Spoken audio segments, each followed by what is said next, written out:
What's up, guys? So I want to bring you this video today of this kid that told Elvis that he couldn't play the guitar. This is really something that I know a lot of you haven't heard. All right, so on Instagram, a guy named Glenn, he sent me this video and he asked if I'd seen it. So it was of a boy that was now a man named John Wilkinson. John Wilkinson is the little kid that I'm talking about in this video. He met Elvis. John has conflicting, I think he got a little bit of a story mixed up. He said he met Elvis when Elvis was 19 and when he was 9, because there was a 10-year difference between Elvis and John Wilkinson. I'll let him tell you the story about how they met, and I find it quite interesting, so hope you enjoy it. But anyway, I had heard on our famous KICK that Elvis was coming to town.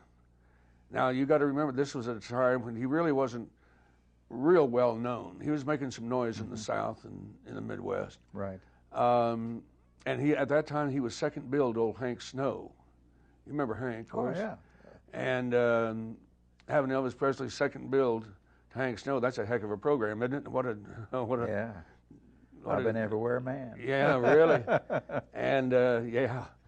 And I decided that, well, they said on the radio, now they're doing a dress rehearsal this afternoon, sound checks, y'all can't go to that. But we're giving away 4 tickets or something for the 13th caller or whatever it was, I don't remember. And they'll be at the Shrine Mosque, as you know. Well, my dad and I, he was in the Kiwanis, and at that time there was the old Kiwanis Minstrels. And my daddy and I had sung a song on the Kiwanis Minstrels one time, so I knew where the dressing rooms were and all that. Now, Mom and Dad are down at the river. Little Johnny's at home cooking up a plot. I got on my bicycle and I rode all the way from our house down to the Shrine Mosque, parked behind there, went up the stairs to where the dressing rooms are up on the 2nd floor there. No security at the back door. Nope, there wasn't anybody. Yeah. And here I'm just a 9-year-old kid, and I've got this thing in my head. I'm going to find this kid. I'm going to find him. You know, I know that at that time people thought, well, he's just a long-haired, greasy-haired, motorcycle rider. Yeah. So I'm walking down the hallway, and I'm looking to the right and I'm looking to the left in these dressing rooms. Yeah. No Elvis. Till I get to the very last dressing room on the left, and there he is. He's kicked back in a chair with his feet up on the dressing room table, and he's got a stack of burgers on this side, and he's got a 6-pack of colas. I don't want to use a brand name because I get in a lot of trouble, won't I? Some sort of colas over here. I know a little bit about this. Yeah, yeah. And so I looked, I tapped on the door. He looked up and I said, "You're Elvis Presley." He said, "I know." I thought, oh man, he is going to be one of these smart mouth kids, you know. He's going to be everything people think he is. But he wasn't. He stood up, he said, "Come on in." He shook my hand, he said, "Have a seat there." Asked me my name. I said, I'm John Wilkinson. He asked all about me. "You live here in this town?" "Yes, sir." "What's your mom and dad do? Do you go to school?" All this. He was very interested. And in the course of conversation, we just talked for about 5 minutes, I guess. And there was a beautiful old Gibson J45 acoustic guitar leaned up against the dressing room wall. And I said, "Elvis, do you mind if I borrow your guitar for a minute?" He said, "No, why?" I said, "Well, Elvis, the real reason I'm here, I was looking for you, is to tell you that you can't play guitar worth a damn." I know this is a family show, but those are my words. How did he react? Well, he got that, what I come to know later is that mischievous grin that you know he's up to something. Yeah. Looked at me like, "Right, kid. And how old are you, Johnny?" "I'm 9.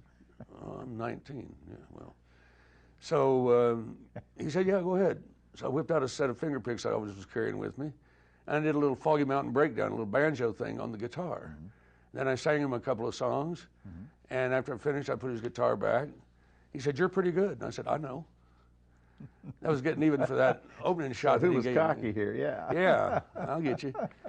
And we talked some more, and pretty soon I heard, it sounded like a herd of buffalo coming down the hallway. 2 of the biggest guys I ever saw in my life stuck their heads in there and said, "Elvis, who are you?" I said, I'm John Wilkinson.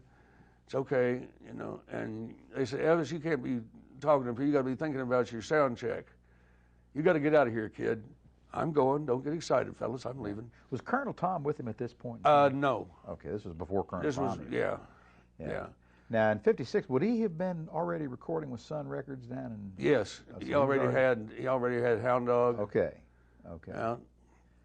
So anyway, I got up to leave, and got up out of my chair, and he shook my hand, and I turned to go to the door, and as I was just out the door almost, he said, "Johnny, come back here a minute." So I come back, and he gave me a big hug, and he shook my hand again. And he said, "From the bottom of my heart, Johnny," he said, "I just know one day we're going to meet again." Wow. And I said, "Tell you what, Elvis, I hope we do. I certainly hope we do." And isn't that funny? They ended up meeting each other, and Elvis, how many years later was that? 15 years later, about, actually calls up John when he's getting his band together with the help of James Burton, and gets John Wilkinson in his band. I just found this video really interesting. And what are the odds that they met each other and they also reconnected? And it just shows you the type of guy Elvis was. That he spent time with John and actually talked to him, and just like, get out of here, kid. You're 9 years old. You know what I mean?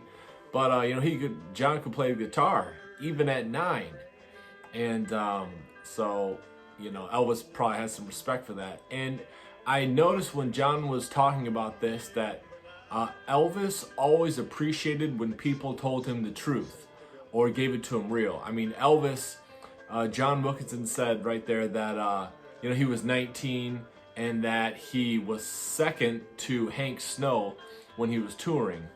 And but then he said, the interviewer asked him, was he at Sun Label at the time? He said, yeah, he already had Hound Dog out. So I was like, wait a minute. Elvis didn't do Hound Dog to RCA. So he might have been getting his stories mixed up a little bit.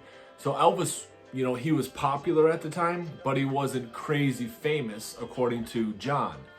But Elvis, even then, appreciated, so in other words, he wasn't even a huge star he was, to really accept people being honest and real with him. And like I was saying, that story that John just said reminds me of in 1973 or 72, when Marty Pistetta met with Elvis in November and said, hey, I saw you perform, you're awesome, you're the man, but you need to lose like about 25 pounds and you need to move more. The show needs to be more exciting. Elvis threw off his glasses. Thought my dogs were gonna interrupt. Elvis threw off his glasses, gave him a hug, and he said, nobody's ever honest with me. Just like John there, Elvis gave him a hug. And even though he was 9, Elvis appreciated his honesty and says, hey, I feel like we're going to meet again. Elvis just appreciated that for some reason. So that's the video for today. I hope you've enjoyed it. Tell me in the comments what you think. We'll talk to you in the comments. There's a little bit of Elvis history for you. We'll talk to you next time.